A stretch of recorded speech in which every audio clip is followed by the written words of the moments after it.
तो पहले भी तो 3-3, 4-4 महीने नहीं आती थी, 6 महीने अब भी हो गए हैं। और पिछले 10 साल से हम इसीलिए रोते आ रहे हैं। पिछले 5-6 महीने से सैलरी को तरस रहे पैरामेडिकल स्टाफ के वर्करों ने सीएमओ उधमपुर को सुनाया अपना दुखड़ा।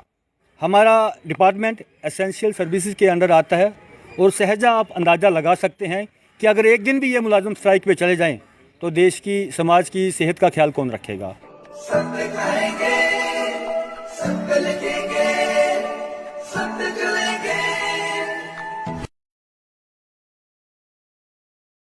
दैनिक स्टेट समाचार में आप सभी का स्वागत है। मैं हूं अरुण शर्मा। पैरामेडिकल स्टाफ, जी हां, पैरामेडिकल स्टाफ जो जिला उधमपुर के हॉस्पिटल में कार्यरत हैं, उनका ये कहना है कि पिछले 5-6 महीने से उनको सैलरी ही नहीं मिली। कैसे उनके घर का चूल्हा जलेगा और कैसे उनके और जो कार्य हैं वो होंगे। उन्होंने अपने टैक्स भी भर दिए हैं लेकिन सैलरी अभी तक नहीं मिल रही। नवंबर से लेकर अभी तक उनको सैलरी मिली ही नहीं है। इसी को लेकर आज धीरज शर्मा की अध्यक्षता में उन्होंने सीएमओ उधमपुर से मुलाकात की और अपना दुखड़ा सीएमओ को सुनाया और कहा कि जल्द ही जल्द इस समस्या का हल किया जाए वरना एक उग्र प्रदर्शन किया जाएगा। तो आइए दिखाते हैं आपको ये पूरी रिपोर्ट कि आखिरकार क्या कहते हैं ये लोग। Dheeraj Kumar Sharma, president medical employees federation. आज 2211 हमारा एक हेड है, उसके सैलरी का मसला है, उसे लेकर हमारी बहनों ने हमारे डिप्टी सीएमओ को अवगत कराया और सरकार से ये अपील की कि पिछले 5 महीनों से जो हमारी सैलरी है उसे रिलीज़ किया जाए और उसका परमानेंट सॉल्यूशन किया जाए। अरुण जी, मैं आपको बता दूं, ये मसला पिछले कई वर्षों से लंबित है। हमने बार बार प्रोटेस्ट के ज़रिए, मेमोरेंडम के ज़रिए, स्ट्राइक्स के ज़रिए सरकार को चेताया, सरकार को यह एहसास कराया कि किस तरह हमारे परिवार, हमारा खुद का जीवन अंधकारमय है।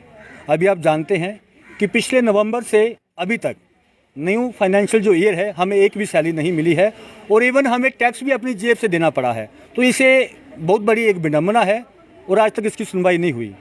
मैं आपके माध्यम से एलजी मनोज सिन्हा जी, हमारे सेक्रेटरी भूपिंदर कुमार जी से ये मेरा अनुरोध है, चीफ सेक्रेटरी अरुण मेहता जी से हमारा अनुरोध है कि हमारे मुलाजिमों की परेशानियों को देखते हुए और इन बहनों के कामकाज को देखते हुए, मैं यहाँ ऐड कर दूँ कि आपने पिछला दौर देखा कोरोना का, उससे पहले एमआर वैक्सीनेशन का, और जितने भी हमारे नेशनल प्रोग्राम्स हैं उन सब में हमारे इस 2211 हेड का बहुत बड़ा योगदान है। हमारे देश की सेहत में, हमारे समाज की सेहत में इस कैडर का बहुत बड़ा रोल है।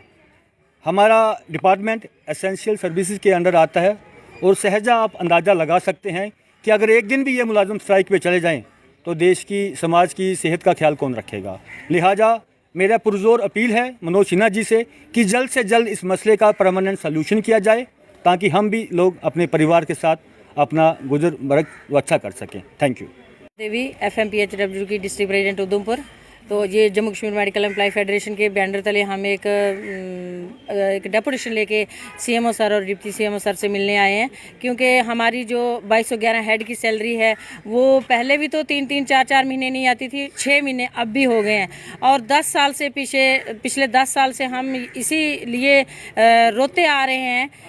हर एक मीडिया वालों को ये पता हो गया है, अब जानकारी हो गई है कि जो हमारी 2211 हेड की सैलरी है ये रेगुलर नहीं आती है और हमारे मुलाजिम कितने इससे परेशान होते हैं। बच्चों की एडमिशनें करवानी होती है और घर का खर्चा, एक महीना अगर सैलरी नहीं आए तो घर का खर्च कैसे चलाता है मुलाजिम। ये गवर्नमेंट आज तक हमारी नहीं सुन पाई। जब ये माननीय नरेंद्र मोदी जी हमारे प्रधानमंत्री बने थे तो हमें एक उम्मीद जागी थी, हमें एक मतलब हमारे चेहरों पे एक रौनक आई थी। उन्होंने, क्योंकि पहला नारा ही उन्होंने बेटी बचाओ बेटी पढ़ाओ निकाला था, तो हमने सोचा कि हमारा 2211 हेड में, क्योंकि 2211 हेड में ज़्यादा फीमेल स्टाफ है, तो हमें एक उम्मीद बनी थी कि हमारा भी अब कुछ बनेगा। लेकिन आज हम वो देख रहे हैं कि हमारी उस उम्मीद पे पानी फिरता हुआ दिखाई दे रहा है हमें, क्योंकि उन्होंने कोई भी हमारा एक मतलब 6 महीने भी सैलरी जो है वो रेगुलर नहीं निकली। हर 3 महीने के, 4 महीने के, 6 महीने के बाद निकलती है। और ये हमारे मुलाजिम 2211 हेड के कैसे ये घर चलाते होंगे, कैसे अपना ये घर परिवार देखते होंगे, ये गवर्नमेंट आज तक कोई किसी के कान पर जूं तक नहीं रेंगी।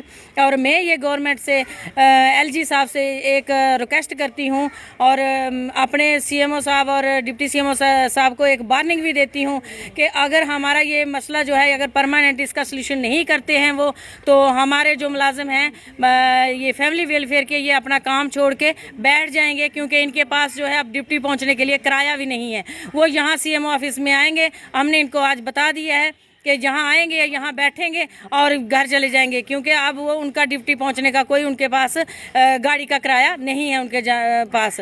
तो हम इनसे ये अभी भी हम इनसे रिक्वेस्ट ही कर रहे हैं कि जल्दी से जल्दी जो हमारा ये मसला है इसको हल किया जाए, नहीं तो हम आगे इससे और भी मतलब एक उग्र प्रदर्शन करेंगे और हम अपना ये काम छोड़ो हड़ताल पे चले जाएंगे।